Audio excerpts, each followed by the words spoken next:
What's going on, everybody? Welcome back to another episode of Hutch Coming in Clutch. I'm your host, Hutchinson Brown, and today we've got a fantastic show. Just in case you haven't, we had a bonus episode this week, so go listen to that. It dropped on Tuesday. It was a full reaction to the NFL Combine, talking about a few players, every position that you needed to know about from the NFL Combine. But today, we're wrapping up the Divisional Review Series with the NFC East, with my Philadelphia Eagles, Super Bowl champions, and the NFC West. It's going to be a fun wrap-up to this series, and then after this, it's free agency, and the rest of the offseason kicks off, so it'll be quite a fun offseason. We got a lot of drama brewing. We're going to talk about that with some breaking news, and then we're going to jump into the meat and potatoes of this show, the NFC East and West breakdowns. Now, before I get into everything today, please follow me on Twitter at HutchinsonB_FF and subscribe to this podcast wherever you're listening so you'll be notified every single time a new episode of Hutch Coming in Clutch does drop, whether you're listening on podcast, on audio, or you're watching my little face over there on YouTube. So without further ado, let's just jump in with the breaking news. We're going to start with T. Higgins. We've talked about T. Higgins in the breaking news section a couple times the first few episodes of this show already. T. Higgins officially got the franchise tag. He officially is going to be in Cincinnati for this year. At least I would think so. Now, this is some Bears news. It's more the offensive line. Jonah Jackson, veteran Jonah Jackson, and Joe Thuney are both headed to Chicago via trade. The Bears aren't messing around, man. Two really serviceable, especially Joe Thuney, a really, really good guard there. They aren't messing around, man. The Bears are seriously investing in this offensive line to help out Caleb Williams, and that is quite excellent to see. They need that offensive line depth. Now, Davante Adams has been released. Aaron Rodgers also got released this week. Both are now free agents. I tweeted this earlier this week, but I think that they're going to be like those two kids in the schoolyard picks where it's like, we come as a package. You know, they're always, I remember a lot in elementary school, middle school, when there were schoolyard picks, there were a couple kids that were always like that. And they were really annoying because you didn't want to pick them on your team because you didn't want the stupid package rule. You just wanted to have a fair and good schoolyard pick, but we'll see how it goes. But this is just something to monitor for now. I can only really react until they sign somewhere, and then we can have some real fantasy football implications. Now, looking at the Commanders, they're also making some trades. The Commanders traded for Deebo Samuel for a 5th-round pick. Sent a 5th. They got Deebo now in Washington. And a lot of people are like on the train that Deebo's washed, he's done. And his efficiency has absolutely been declining for the past couple of seasons. He had a couple down years, especially this past year. But I would say the diagnosis and the hospitalization with pneumonia was significantly impactful to Deebo's play. When you look at the stats before and after that diagnosis, the numbers definitely change. But nonetheless, he had a bad season all around. Looking towards what he could do in Washington, obviously it's a really good scheme. Cliff Kingsbury's run a good offense. He's had a phenomenal time with Jane Daniels, and Jane Daniels is a great quarterback. I think this is going to work for fantasy, where we at least get something out of Deebo. I don't think he's completely done yet. Now, looking at the rest of the breaking news, we have 3 more pieces. We have a couple more cuts, and then a trade rumor going around. Christian Kirk has been released. This was an obvious one that was going to happen this offseason. He had a brutal neck injury to end his 2024 season, but cutting him is going to save $10 million against the cap for the Jacksonville Jaguars. I mean, they signed him to a ridiculously bad contract when they signed him initially. It was like $20-something million per year. I mean, at the moment they signed that contract, I thought it was a poor choice, but they got to get out of it, saving $10 million against the cap so they can use it other places to help their team. And Christian Kirk gets to go elsewhere. He has had fantasy relevance before. Will he come off that injury as a veteran and do some good things for fantasy? We'll see. It really depends on where he lands. So keep an eye on him. He's someone to definitely keep an eye on. Now, looking towards Tyler Lockett, he has also been released from the Seattle Seahawks. 10 seasons, 161 games, 661 receptions, 8,594 yards, 61 total receiving touchdowns, 4,266 return yards. Tyler Lockett, a phenomenal career with Seattle, forever a Seattle legend. I remember, playing fantasy 2019, 2020, 2021, 2022. He was always a phenomenal value in drafts, man, for fantasy managers all around. He always was drafted in that wide receiver 3 range and always finished as like a top 20 wide receiver. He was consistently valuable for fantasy football, similar to how Robert Woods was when he was in the prime of his career. Loved Tyler Lockett when he was there for Seattle, but it's over now, and we'll see if he retires. We'll see if he plays somewhere else.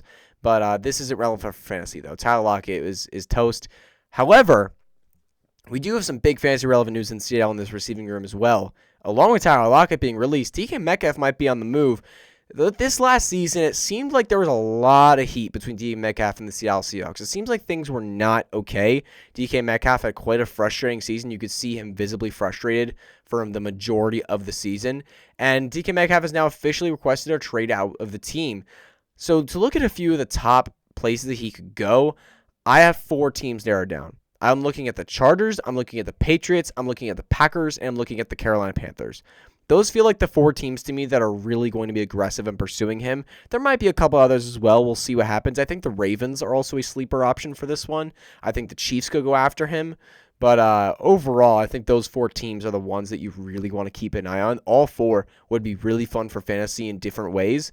But yeah, DK Metcalf requesting a trade. This is huge for the NFL, huge for a receiving room somewhere, huge for Metcalf himself. Keep an eye on this. This could be big. This could be big time. So now let's move into the NFC East and the NFC West reactions. We're going to have a lot of fun with this one. We're starting off with the best freaking team in football, the Philadelphia Eagles, Super Bowl 59 champions. Sorry, I've said it almost every episode and every chance that I've gotten to. I'm going to keep doing it because I'm an Eagles fan. I must brag about my birds. The Philadelphia Eagles finished at 14-3 this year, again winning the Super Bowl. Usually, I talk about the quarterback first. I want to talk about the running back first because I feel like he deserved it. Saquon Barkley, RB1 overall in the season. Most rushing yards ever in a season, including the playoffs. 14 games of 100-plus rushing yards throughout the regular and the postseason. That is a phenomenal number, one that no other running back got even close to this season. But here's the thing. We need to talk about the future years. Obviously, he's under contract for a long time in Philly. He's going to be a Philadelphia Eagle for a while, probably for the remainder of his career. But what is going to happen for fantasy next season? Because after a 2,000-yard season, you got to question, okay, what's his body going to be able to handle next year? He had a lot of carries, a lot of work, a lot of efficiency this past year. What's going to happen next year? Now, looking at Philadelphia's core, it's all there. The offensive line's going to be there. Jalen Hurts, the receiving room, everything is there. Like, the entire great offense that Saquon Barkley is surrounded with is still there. He is still Saquon Barkley, and he is still at a reasonably young age. He's about 28 years old, which running back is a little older, but it's still okay. It's not disastrous. We can expect for a running back of his caliber for him to still be able to have a good season next year. But looking at the history of 2,000-yard rushers, I looked at all 8 of them besides Saquon Barkley, and here's what they did in their next seasons. So we had O.J. Simpson, 1,125 yards in his next season in 14 games played, so he had an injury. Eric Dickerson, in his season after his 2,000-yard season, just over 1,200 rushing yards in 14 games, also another injury. Barry Sanders, after his first 2,000-yard season, 1,491 yards in 16 games played, so he had full season. Terrell Davis for the Broncos. I forgot that he had a 2,000-yard season, to be honest.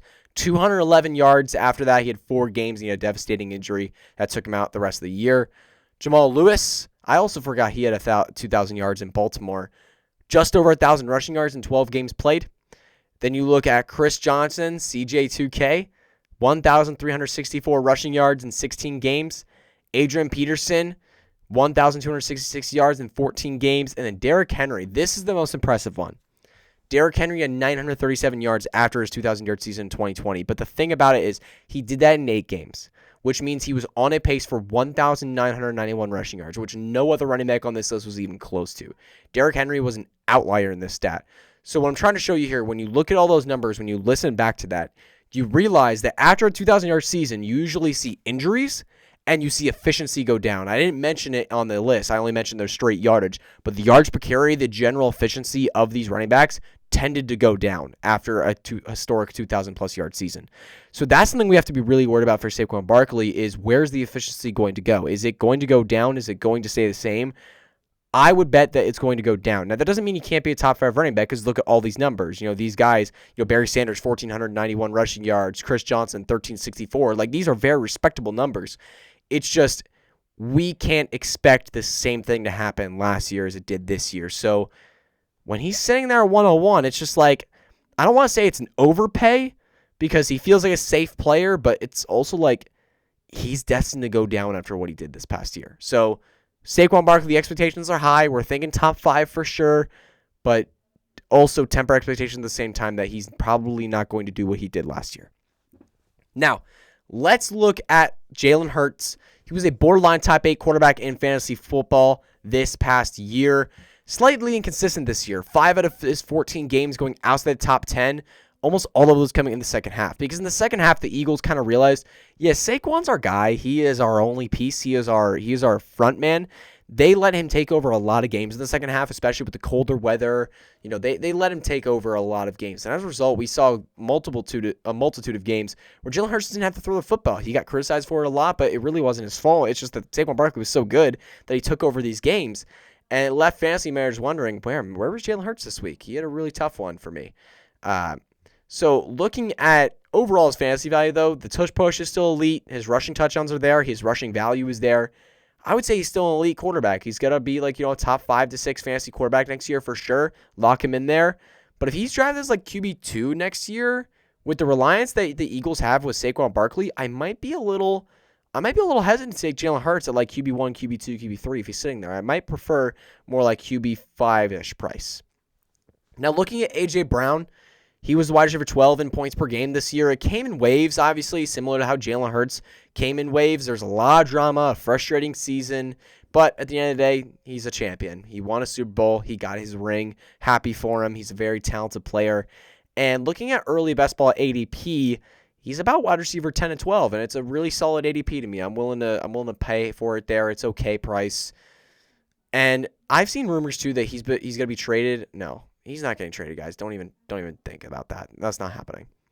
Now, looking at the next receiver on this list, Devontae Smith. There's the wide receiver 17 points per game this year. Honestly, I love doing this divisional review series because it allows me to see a lot of really what happened this year. Because sometimes things get lost in the memory, things slip through the cracks. It did not feel like wide receiver 17 for Devontae Smith this year. Remembering having Devontae Smith on my rosters, wide receiver 17 does not feel right. It felt like he was a lot worse than that. I'm not going to lie. Maybe it was the injuries. Maybe it was a few bust games that he left me with. But it really felt worse than wide receiver 17. It felt like wide receiver 30-ish. It really did not feel good. But Devontae Smith was, really reliable when he was healthy. 13-plus PPR points in 9 of 13 games. For a receiver, that's really good for a wide receiver, too. He's an excellent player. I mean, I think he has the upside to be a top 12 wide receiver in fantasy if he was the wide receiver 1 on his offense with a good quarterback. The problem is he's just not. He's on a run-reliant offense with A.J. Brown as the wide receiver 1 and Jalen Hurts as the quarterback, who we all know sometimes can be inconsistent as a passer. That's just not going to work for Devontae Smith for fantasy to give him top 12 numbers. Maybe you have an outlier season like he did a couple years ago where the Eagles were passing a ton and Devontae Smith was able to get to that wide receiver 11 mark. But I just don't see a world now where how this Eagles offense is running with Saquon where Devontae Smith is going to get into that top 12 conversation. He's probably going to continue to be a wide receiver 2, though, and that's good enough. Now, looking at Dallas Goedert, he was a borderline top 10 tight end this year. He's a very good tight end, but again, similar to Devontae Smith, the volume just not there enough. When Smith or AJ Brown are out, Goddard stepped up and he has phenomenal games. There were a couple games this year where he saw 8+ targets, had really, really good fantasy output, but he didn't have a game of 6 or more targets when both guys were on the field in the regular season. He just didn't have that kind of production throughout the regular season. So I'm looking at him as a guy where it's he's a boring back-end 10-1 who's approaching age 30. I'm likely just going to be passing. Now, looking at the backup running back situation for Philadelphia, I wanted to circle back to this too. Kev Gameble's a free agent. Will Shipley had a couple nice plays this year. It's going to be an interesting battle. Whoever is the backup has a very good role for fantasy because if Saquon Barkley, guys, after a 2,000-yard season where his body performs at elite level, were ever to go down with injury, one of these two players is immediately going to be potentially an RB1 in fantasy. This offense is just built for a running back to succeed. So whether it's Will Shipley or Kenneth Gainwell, one of those guys is a handcuff. It's going to be really nice to have. Now, let's move on to the Washington Commanders. They finished at 11-6 this year, lost in the conference championship game to my Philadelphia Eagles. They got dropped a 50 burger on them. Sorry, I'm going to roast my divisional rivals a little bit here. I'm sorry. I really try not to have biases, but I like just throwing a couple jabs here and there. Sorry, any Commanders fans. You guys had a great season. I'm so happy for you guys having a quarterback finally. It's great to see, even as an Eagles fan, knowing I have to compete with Jayden Daniels for the next, 10+ years. But let's talk about Jayden Daniels, man. He finished as the top 5 quarterback in fantasy football this year, and the stats were phenomenal. 69% completion percentage, 3,568 yards, 25 touchdowns, 9 interceptions. But what really impressed me about him is his poise. He was calm, he was collected, he was poised, his presence in the pocket was nothing like a rookie. It was like a 5-10 year veteran. He was it just felt like he was ready for anything you threw at him, whether he threw interceptions, whether he got sacked, whether there was pressure on him, whether the defense was phenomenal, whether they were locking down his receivers. He just always seemed ready for everything. He was so poised, so calm, so collected throughout the entirety of the season. And I'm just so excited to see what the Commanders do this offseason. Obviously, they added Deebo Samuel. I'm hoping to see Ben Sinnott break out. We'll talk about Ben Sinnott in a minute. I'm hoping to see Terry McLaurin continue to produce. Maybe a running back add. We'll talk about that in a minute, too. I'm hoping to see the Commanders add some pieces around Jaden Daniels and let him take over this offense and let him take over this team because he absolutely deserves it. Now, let's talk about Brian Robinson Jr. This is a tough one for me to talk about. I like Brian Robinson Jr., man. He's been a good ground and pound back for the Commanders for the last couple of years. I remember, that battle with Antonio Gibson that he eventually won out. He won that starting job. A lot of people talk about how amazing this running back class is, and it is so amazing. It's phenomenal in the NFL draft, this running back class. But what people don't talk about is the fact that this running back class is so strong, which means that there are going to be backfields that feel comfortable but get replaced. You're going to have some backs that are like, oh, they're a good back, and oh, boom, they're going to get replaced because there's a really strong running back in this class. We didn't see a lot of that threat in the previous class at running back because there was almost nobody. Looking at the running back class and how it turned out, Jonathan Brooks retore his ACL, Trey Benson was a disappointment, Blake Corum didn't have a great season, Jalen Wright had a bad season, everybody. The only one that was really flashy was Braylon Allen. Otherwise, it was not much for this class. Besides, obviously the rare Bucky Irving, he had a great season. But anyways, looking towards Brian Robinson Jr., I'm not going to be surprised by a day 2 running back by this team, especially a pass-catching type where a Travion Henderson. That would not shock me in the slightest if he were to go early round 2 to the Commanders or something like that, if they were to trade up for him. That would not shock me in the slightest. If Commanders want to take their offense to the next level, adding a pass-catching running back, adding an explosive piece like Travion Henderson, or completely supplanting Brian Robinson with someone like a Quidden Judkins or Amari Hampton, that would be a phenomenal add. It brings so much to the offense because when you have it's similar to Lamar and Henry in Baltimore, where you have an elite rushing quarterback who is so dangerous on the outside, and then you have a running back that is so threatening that is not Brian Robinson Jr. That's so dangerous. That is so dangerous to any defense that I think the Commanders, if they were smart, are going to add that and make that a piece of their offense. I'm be scared if I was a Brian Robinson dynasty manager. I'd be selling him right now if you can. Now let's look to Terry McLaurin in this receiving room. Terry McLaurin was a top 10 receiver this year in fantasy. So good to see him have a quarterback. Let's talk about the Commanders' starting quarterback since 2019, which was Terry McLaurin's rookie year. Here are the list of quarterbacks that started in order. Case Keenum, Dwayne Haskins, Colt McCoy, Alex Smith, Kyle Allen, Taylor Heineke, Ryan Fitzpatrick, Garrett Gilbert, Carson Wentz, Sam Howell, and now finally, Jaden Daniels. Terry McLaurin and Jaden Daniels seem to be having a lot of fun. They seem to have a great relationship, and that is so excellent to see. Deebo is not a threat to Terry at all, and I don't know if any receiving option that they could possibly add would be a real threat to Terry McLaurin. Terry McLaurin's seriously around a prime age. He's about 28, 29 years old. That's around the prime age. Usually it's about 27, 28 for wide receivers, but he's in that prime range. He's a great wide receiver, very talented, makes big plays, has the ability to score touchdowns. We saw this last year with 13. I love Terry McLaurin, and hopefully I think he'll be a bit undervalued next year because he's just been so mediocre for a handful of years with bad quarterback play that now that he has good quarterback play, I feel like people are still going to put that little smudge on his name, and he's going to be drafted wide receiver 13, and he's going to be a nice value. Now looking towards Deebo, I talked about him in the news section, so we'll move forward and wrap up the Commanders with Ben Sinnott. I mentioned him earlier in the show. I really like Ben Sinnott. Zach Ertz is a free agent, obviously. Is he going to be re-signed? Do they bring him back? Maybe, maybe not.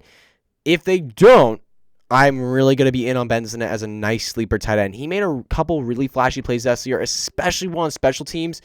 I think it was against the Detroit Lions. If I'm not mistaken, it was a fake punt attempt, and Ben Sinnott just had a monstrous catch, an absolutely monstrous catch. And it was just so fun to see. Or no. It might have been against the Philadelphia Eagles in the conference game. Shoot, I don't remember. It was a playoff game, I remember, and it was a fake punt, and Benson had a phenomenal catch. He also had a couple plays throughout the year and in preseason that looked really good. Obviously, that's not much, but it was enough to show some flashes. I think he has a really good opportunity here in year 2 if Zach Ertz were to leave to step up. Now let's talk about the Dallas Cowboys. Finished at 7-10 this past year. A really, really disappointing season for the Dallas Cowboys. I mean, Dallas fans, I don't know what to tell you, man.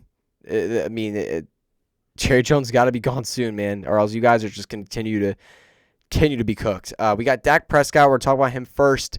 QB 22 in points per game when he was healthy. Missed most of the season anyway. He continues to get injured and continues to lose his mobility. When we started the career with Dak Prescott, he was a guy that could run for a few hundred and a few touchdowns. You know, he was a guy that could get a little mobile, get a little action in the run game. It's just not there anymore. He's approaching an older age, and he's been injured a bunch of times, especially in the lower body, and he hasn't been able to run as much anymore. So you're dependent on passing volume, passing touchdowns. And I think you can get that because I think we're going to have some running back and wide receiver additions in Dallas. They need a wide receiver 2 desperately. They need running back help desperately. They did last year, and they didn't add anything. So I think they'll add something this year, and I think they'll move on from Rico Dowdle, who I think is interesting. We'll talk about him in a second. But I expect Dak to be undervalued too. Coming off that injury, coming off a bad Dallas season, people are going to have a bad taste in their mouths for Dak Prescott.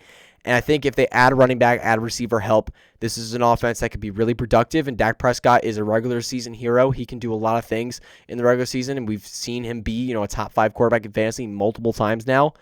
I think he's going to be drafted in that borderline top 12 to 15 range. And if he's got the weapons, he can do some real good things in fantasy. So I'm keeping an eye on him as a potential value for next year. Even though he's not a rushing quarterback. I tend to like rushing quarterbacks more, but he's someone that I think is good value. Now looking at Rico Dowdle. He had a really good season this year, honestly. It started poorly, but from week 9 onward, when Dallas finally realized, Rico's our best guy, let's give him the football a lot, he was top 12 among all running backs in this stretch in yards after contact per attempt, missed tackles forced, 10-plus yard runs, and above average in breakaway run percentage. He was top 20 in that. And that was all among all backs with 20 or more carries in this stretch. Like, the dude was really good at football. Like, he just actually broke out and had a really nice finish to the season. I don't know if it was just because of necessity or fresh legs or whatever it was, but I thought he looked good in the beginning of the season. He just wasn't getting opportunity. And then all of a sudden, the second half, they start giving him touches, and he just dominates. He was a fantasy league winner. He was absolutely phenomenal, and I think Dallas is going to move on. I think they're good. I think Jerry Jones wants Dash and Genty. I think he wants that star running back. I think he wants a big name there. I think they're going to move on from Rico Dowdle and let him go in free agency. But I think Dowdle could get a starting opportunity elsewhere. So I wouldn't sell all your Dowdle shares just yet. Because I think people know that a Dallas running back pick is coming. So they're not going to be willing to buy Dowdle for very high. I'd wait and see where he goes. I think he can go to a place like Las Vegas or maybe Cincinnati to help out Chase Brown or just somewhere where he could get a role. So keep an eye on Rico Dowdle. Now looking at CeeDee Lamb, what a rough season for Lamb. Not his fault at all as the quarterback and the offense problems. It was really it was that only. He's a top 5 wide receiver in the league. He's a phenomenally talented player. He can move inside, outside, everywhere you want him on the field. He's one of the most versatile players in the league. I love CeeDee Lamb. He'll be a top 5 guy for me next year, no questions asked, as long as Dak is coming in healthy. Like, it's simple as that. Now, looking at Jake Ferguson, he really, it's funny because they both played on the same team, but he really reminds me of Dalton Schultz of the sense where he's a solid tight end, but he's not much more than that. He's a solid tight end. If he gets the volume, if he has the opportunities, the number 2 target on the team, he will do very, very well.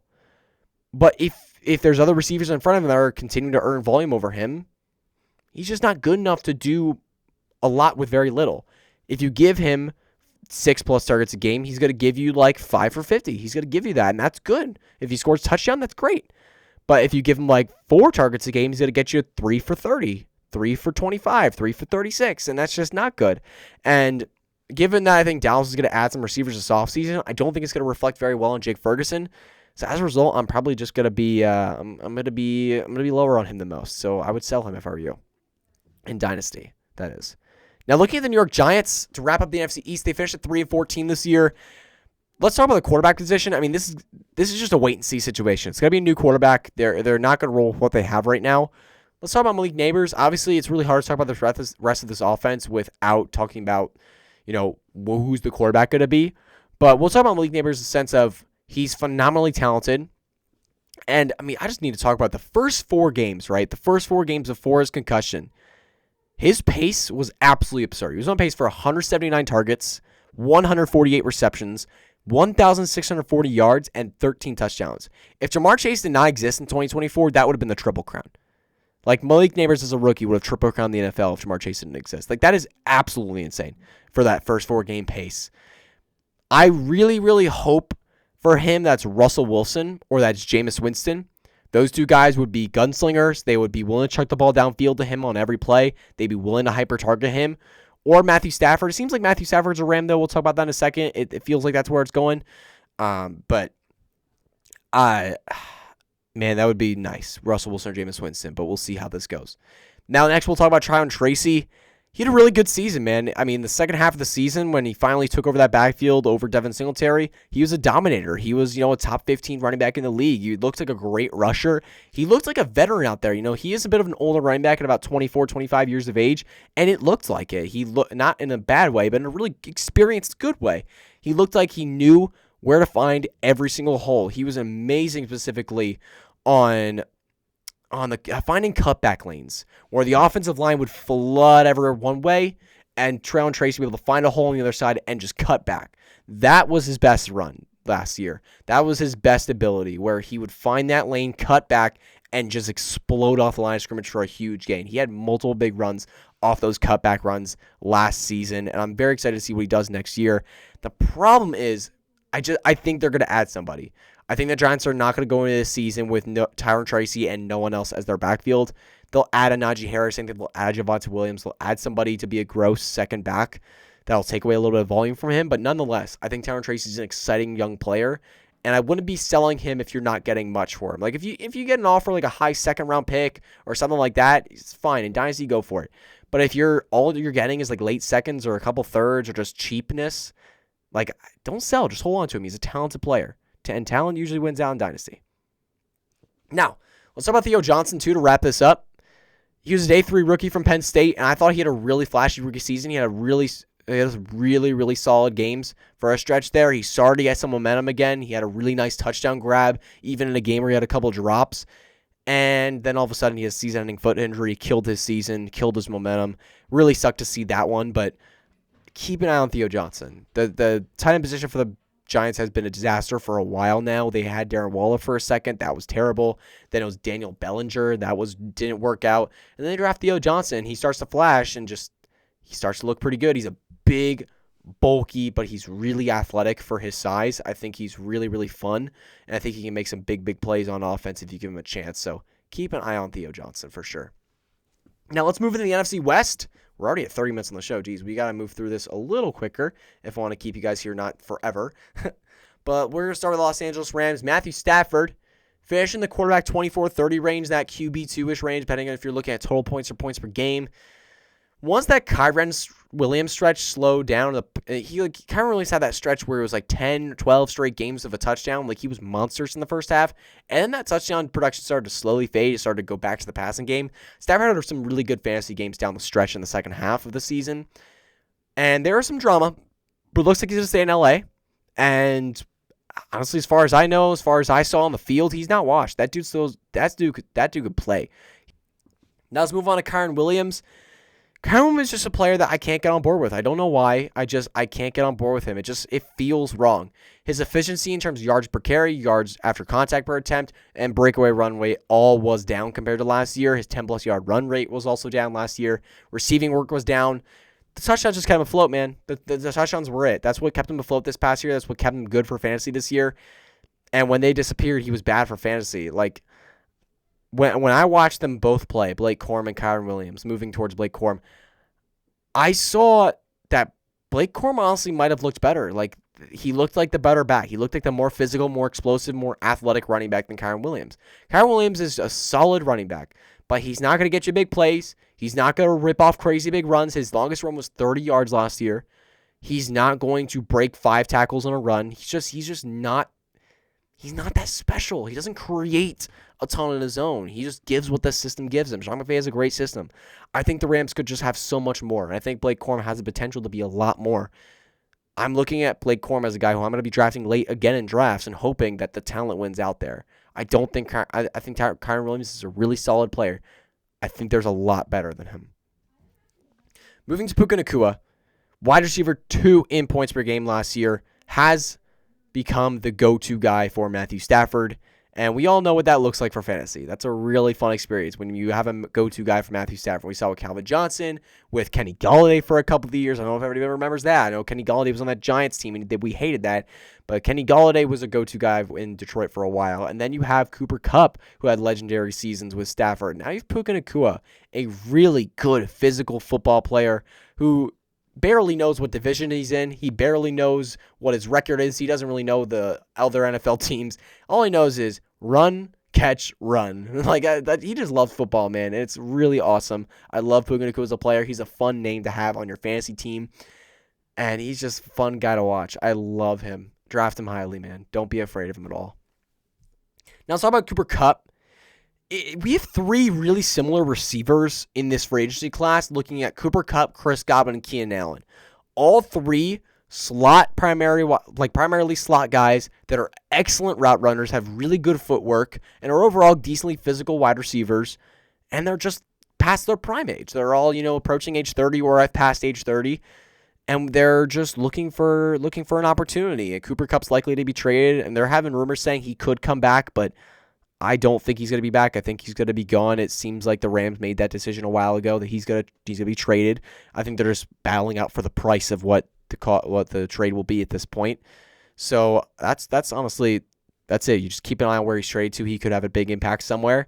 And then looking at the rest of this Rams team, keep an eye on Jordan Whittington. Keep an eye on Jordan Whittington and keep an eye on Tyler Higbee. Jordan Whittington's a rookie last year, very late round rookie who made a couple of really nice flashy plays this past year. I especially remember one hitch and go route where he broke the ankles of that defender. I don't remember what his name was. I apologize. Broke ankles really badly, and it was a really good route. And then he had a lot of great games throughout the rest of the season too, especially in the second half when there were injuries around. Loved seeing that from Whittington. Hopefully he can continue in his second year, depending on what the Rams do at wide receiver this offseason. And then I'm also going to shout out Tyler Higbee. Tyler Higbee has been productive for fantasy before. He's had some injuries lately, but if he's the tight end for the team, got to keep an eye on him. Now looking at Seattle Seahawks, 10-7 this past year, the only NFL team with a winning record and not making the playoffs, even with the extended playoff bracket of 7 teams each conference. The Seattle Seahawks with a winning record, not making the playoffs at 10-7. So Geno Smith, we'll talk about him. He's in the QB2 range. Since starting for Seattle, he's never had a higher completion percentage. He had 70+ this past year, or more passing yards, or more interceptions in a season. It was a really weird year for Geno Smith where statistically, yardage and completion percentage, why he's really good. But also he made some major mistakes. He had some terrible throws. One of his highest turnover-worthy play percentage years in his entire career. 15 interceptions, like I mentioned a second ago. Really weird year. A lot of volume, a lot of mistakes, and as a result, not a lot of touchdowns. Only it was like barely 20 touchdowns for Geno this year. So overall, looking at his season, it's just a weird year. But I gotta be honest, he had that great year, his first year starting in Seattle, but since then it just slowly continued to dip. He's a below-average QB. He's not a guy that's going to take you through the playoffs. He's not a guy that's going to get you on a playoff run. He's not a player that's going to elevate his offense. He had that one good year, and that seemed like it was it, and it's been that way ever since. Seattle needs to make a move quickly, man. I think they should be trying to make a move if I were Seattle. Now, looking at Kenneth Walker, significantly less efficient this past year in terms of explosive plays. His breakaway run percentage is really interesting, man. Started his rookie year at 45%. That is insanely efficient. And then you look at 28% in his second year, and then 22% this year. The breakaway runs have significantly decreased. He's honestly looked kind of slower. The breakaway runs, the explosive playmaking ability that we thought Kenneth Walker had, has not been there as much as he wanted it to be the last couple of years. But now looking towards his receiving profile, it really shot up this past year. 57 targets in 13 games, 53 targets in 11 games. Crazy amounts of targets compared to what he got. I mean, he never got targeted in Michigan State, barely got targeted in his first 2 years in the NFL. Everyone was like, oh, this guy's got no hands. And all of a sudden, Geno Smith, not really a mobile quarterback, when he sees pressure, he dumps off, gave it to Ken Walker a ton. And we saw a lot of receiving work, and as a result, when he was on the field for fantasy, he was a top 15 running back in points per game in PPR. He's a phenomenal asset.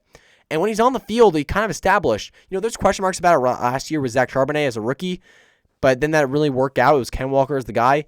And this year, it just got even more established. Ken Walker's the guy when he's on the field. Zach Charbonnet's a backup.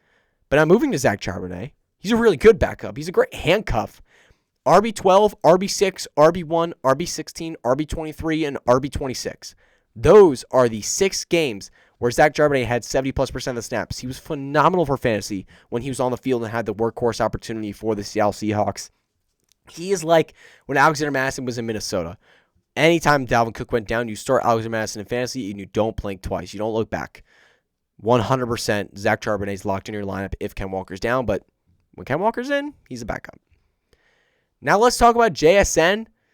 We didn't really talk about him in the news section because we were talking about Tyler Lockett and DK Metcalf, but we'll talk about JSN here. Major breakout season after a really disappointing rookie year. 100+ receptions on 137 targets, 1,100+ yards, 6 touchdowns. Overall, just looked like the better player. He looked like the best receiver on this team this year, to be quite frank. He looked phenomenal. I cannot wait to see what he does in future seasons, especially with the question marks around the receivers around him. It seems like DK Metcalf's going to be gone. Tyler Lockett's going to be released.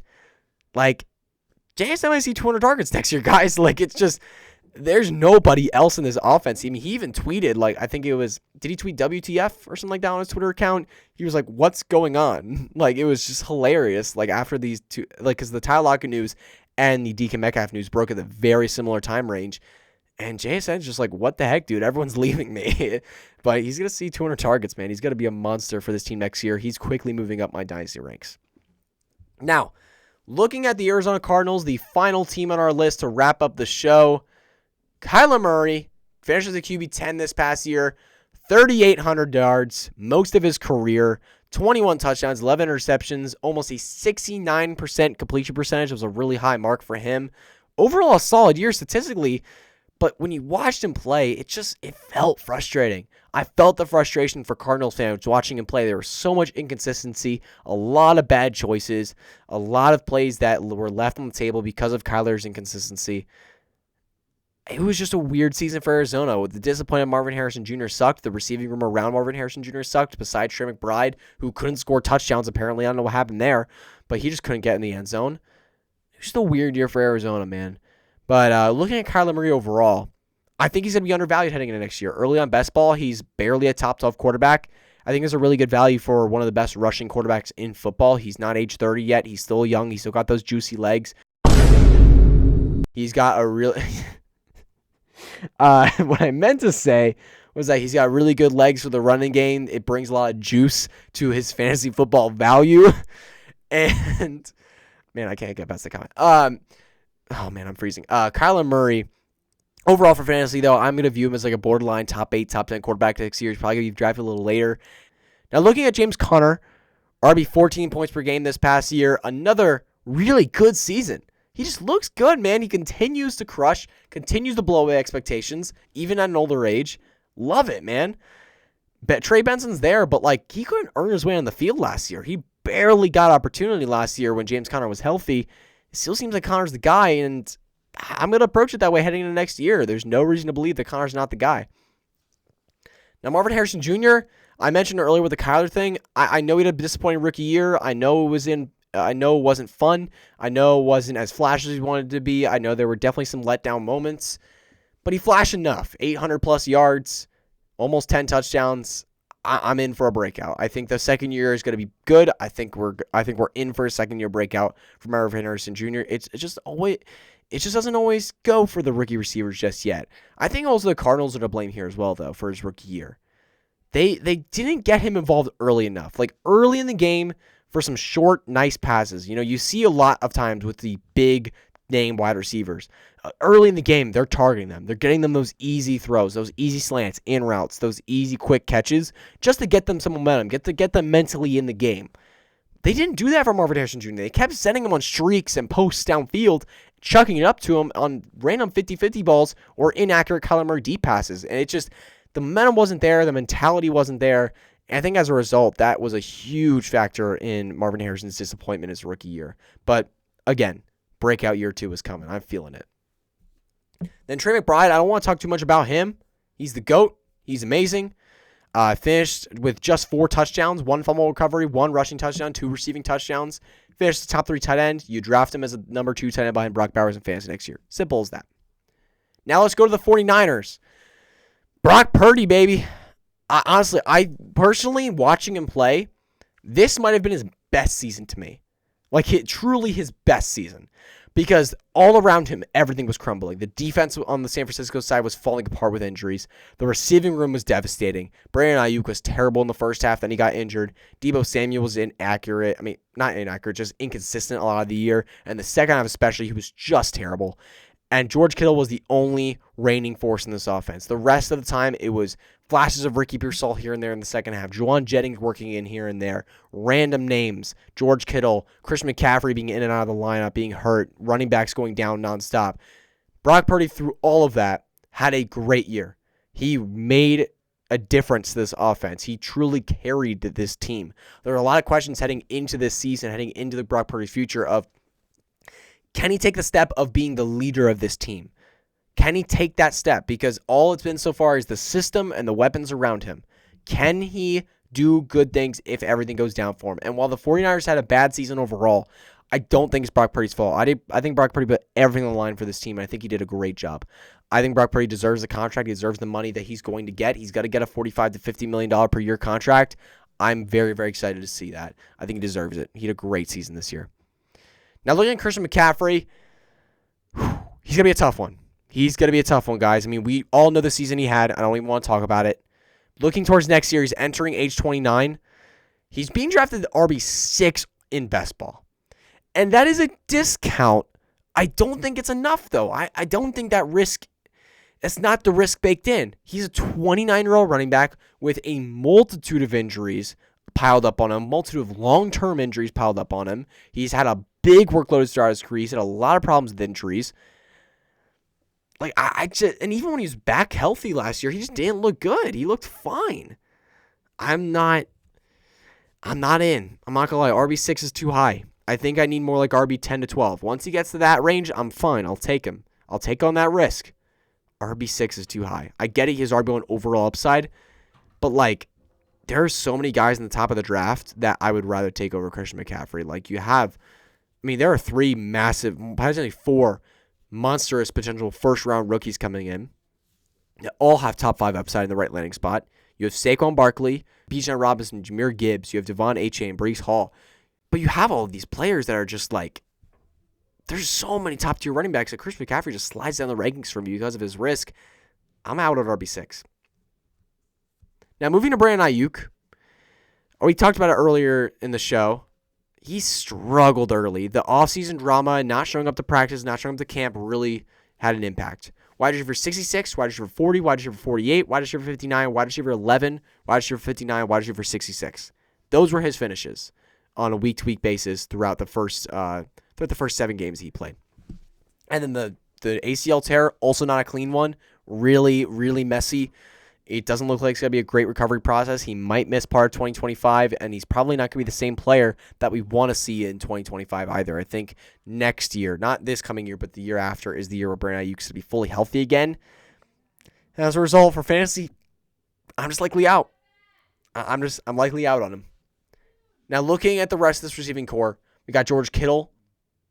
I don't want to make this too long. He's a stud. Don't question him. With Deebo gone, his opportunity goes up. I'm still confident in Deebo and George Kittle, even at his older age. Keep drafting him high. And keep an eye on Ricky Pearsall and Juwan Jennings. They're definitely interesting players to keep an eye on. Ricky Pearsall had a bit of a flashy rookie season, even with that gunshot wound, even with being slowed down because of that. And then Juwan Jennings also as a serviceable vet, just getting involved in the offense and being there. He was a big part of their playoff run last year, 2 years ago when they lost Super Bowl to KC. But this year as well, it bled into this year where there were injuries around, there were problems, and Juwan Jennings stepped up in a huge way, and I expect him to continue to be involved next year. That's going to be it for the NFC West, and that's going to be it for Hutch Coming in Clutch. Thank you all so much for tuning in today. I really appreciate y'all staying in and tuning in. Please subscribe to this podcast wherever you're listening so you'll be notified every single time a new episode just drop. Without further ado, that's all for today. We'll see you all next week. We're going to have a lot of free agency news by then, so stay tuned for that.